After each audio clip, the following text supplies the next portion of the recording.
Parce que voilà, il était son avant et qu'il y avait du pognon à prendre et que bon, ça ressemble à un crime en bande organisée, cette histoire-là. Moi, je peux pas l'accuser parce que j'ai pas de preuves. Mais on se demande pourquoi il a été relâché au bout de 4 ans. C'est étrange. Voilà. Maintenant, bon, entre parenthèses, moi, j'ai pas couché avec mon père, ni ma mère, ni ma fille, avec un mec qui couche avec son père. Excuse-moi. Si je suis obligé de vous le rappeler, c'est pas normal. Bah après, je sais pas si c'est vraiment vrai, tout ça, faut savoir le vrai du faux. Mais en fait, ce qui m'accuse, j'en ai rien à foutre. Ce qui me dérange, c'est qu'il y a des gens qui le suivent. Ça me dérange. Ça me dérange vraiment. En tout cas, c'est dommage, quoi, tout ça. C'est dommage parce que je pense que... Voilà. Alors voilà pour Jim Le Veilleur. Je vous invite à voir le live de Nova parce qu'il est pas mal. Alors je vous invite aussi à aller sur mon site qui s'appelle colbert.onlc.be. Voilà, colbert.onlc.be. Et vous verrez, tout est expliqué. Il y a la décision de justice, il y a toute l'enquête. Et vous verrez qu'en réalité, je suis allé en prison parce que le commissaire de police qui s'est acharné sur moi était en réalité un adepte d'Alain Soral, qu'il haïssait les juifs, les homosexuels, les francs-maçons et les étrangers au Luxembourg. Et il le dit lui-même, et tout le procès de première instance a été construit sur ça, à tel point qu'il y a de grandes organisations internationales, comme par exemple Human Rights Watch et d'autres associations qui ont déplacé, parce que le juge était un soralien, ainsi que le policier qui a mené l'enquête, Christian Kiefer. Je vous raconte tout ça.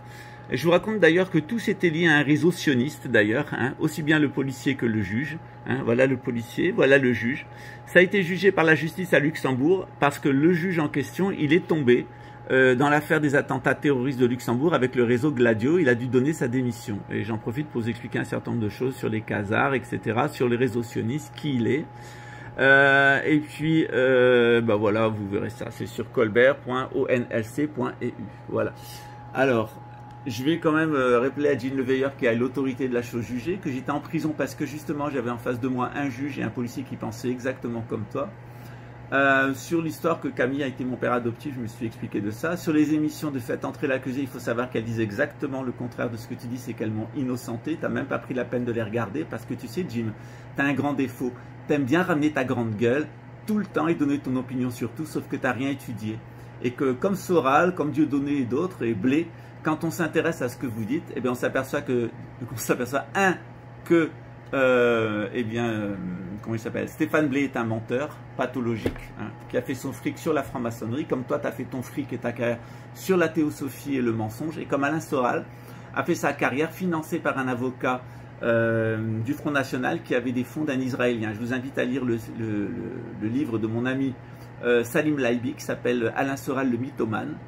Alain Soral qui a fait une trentaine de procès à Salim Laibi, qu'il a tous gagnés, et Alain Soral a été condamné à des dommages et intérêts. Vous êtes en face de vous de véritables sionistes, des véritables gens au service du nouvel ordre mondial. Jim qui est au service idéologique avec sa secte théosophique de la Lucis Trust, et je vous invite à le contrôler, qui est directement lié au Rockefeller, au nouvel ordre mondial, qui fait de l'intoxication en matière religieuse.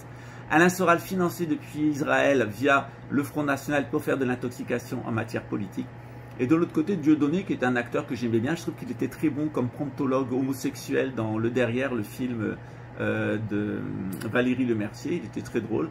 Et quelqu'un dont la carrière a été ruinée, mais qui a quand même fait beaucoup d'argent en exploitant la crédulité de la sphère de la conspiracon, celle des moutons noirs, hein, que le système tombe de la même façon, et il mettra à l'abattoir exactement de la même façon. La vraie résistance, eh bien, c'est d'apprendre la vérité, notamment celle qui a été enseignée par Platon et René Guénon.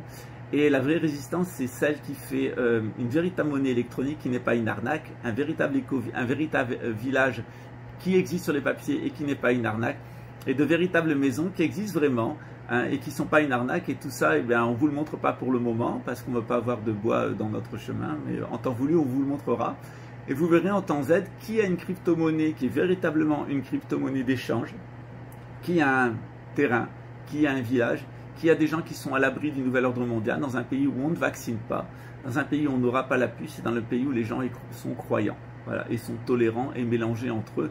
Parce qu'en réalité, le Brésil, c'est exactement l'antithèse de tout ce que nous raconte Jim Le Veilleur, qui, à part cracher sur les juifs et les homosexuels, les francs-maçons et les étrangers, notamment les arabo-musulmans de France, qu'il accuse de tous les maux, ferait mieux de se regarder dans un miroir, le miroir où il découvrirait un menteur, un falsificateur, un escroc, et quelqu'un qui est complètement au service du nouvel ordre mondial pour faire de vous de bons moutons noirs bêlants, mais qui bientôt iront à l'abattoir et qui en tout cas se font tondre la laine, pas seulement par le gouvernement mondial, parce qu'il semble qu'en matière d'arnaque, Alain Soral, Jim Leveilleur, Stéphane Blé et d'autres, et Dieudonné, ont fait quand même pas mal. Je vous rappelle le Cestrel, l'Anan Assurance, etc., Quenel Plus, et toutes les arnaques de la complosphère, c'est évidemment des gens au service du système, mais ils sont tellement cons qu'ils s'en rendent même pas compte eux-mêmes. Voilà, allez voir mon site, vous verrez toutes les informations et vous comprendrez qui est exactement Jim Leveilleur et comment il est au service de la désinformation et de ce que je vous décris dans mon site internet, le réseau sioniste, c'est-à-dire le réseau Z à Luxembourg. Allez sur mon site, ça s'appelle colbert.onlc.be et vous saurez toute la vérité sur cette affaire. Je vous invite aussi à regarder l'émission de Faites entrer l'accusé, l'émission de Énergie 12, l'émission de RTL Allemagne, l'émission de RTL Luxembourg, une émission qui a été faite en Suisse aussi sur ce sujet. Il y en a une douzaine dans le monde et vous verrez que Jim Leveilleur, non seulement ne les a pas vus, mais en plus est un menteur, parce que c'est surtout et avant tout Jin, le menteur sataniste de la secte pédocriminelle de Marrakech, celle de la Lucis Trust.